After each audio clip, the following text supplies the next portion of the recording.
This is Asfer Hall III. He was an American astronomer who in 1877 discovered the two moons of Mars, Deimos and Phobos. The two moons were named after the kin of the god of war Mars, and mean terror and dread, and panic and fear. And funnily enough, panic and fear might be an apt description for anyone planning a holiday to Phobos in the next 5 million years because, well, it's literally tearing itself apart.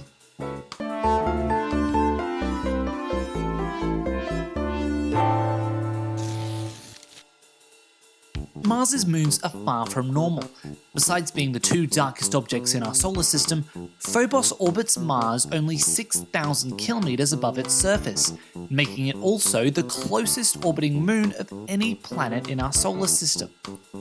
By comparison, our moon orbits the Earth at a comfortable 384,400 kilometers.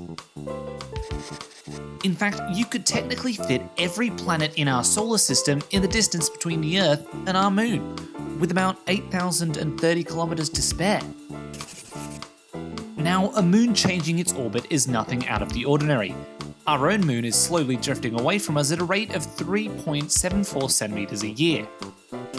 And Phobos has been creeping towards Mars at a rate of about 1.8 meters every 100 years. However, it's only now that it's starting to show the telltale signs of celestial annihilation. So there's this thing called the Roach Limit. It's named after French astronomer Edward Roach, who theorized it back in 1848. It's the point at which natural satellites are ripped apart by the tidal forces of its host planet. Saturn's iconic rings were also the victim of the Roach Limit. Scientists aren't entirely agreed upon the specifics, but it's likely to have been a comet, an asteroid, or, yes, even a moon that broke up in orbit around Saturn due to Saturn's very strong gravity. These pieces gradually spread out around Saturn to form its rings. And this is exactly what's going to happen to Phobos, slowly approach its Roach Limit before being torn apart and turned into its own ring system. And Phobos hasn't exactly had an easy life either. Sometime in the past, Phobos had a collision with an asteroid that was 9 kilometers wide. That's almost half the size of the moon, and the impact created one of the moon's most dominant features, the Stickney crater. Experts have always thought that the stretch mark-like grooves that litter the moon's surface were the result of this impact. However, more recent research into the doomed moon by this guy, Terry Herford from NASA, has suggested that it's actually the first signs of Mars's tidal forces ripping the moon apart. Another determinant factor of this apocalyptic scenario is the composition of Phobos. It's like an egg.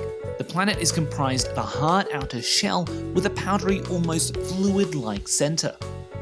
What this means is that once the moon starts to go, it won't take long for it to disintegrate into its new state. It's been a long-held belief in Western philosophy that fear can lead to self-destruction. Fear leads to anger, anger leads to hate, hate leads to suffering. In Greek mythology, Phobos was actually the personification of fear. We get the suffix phobia from him.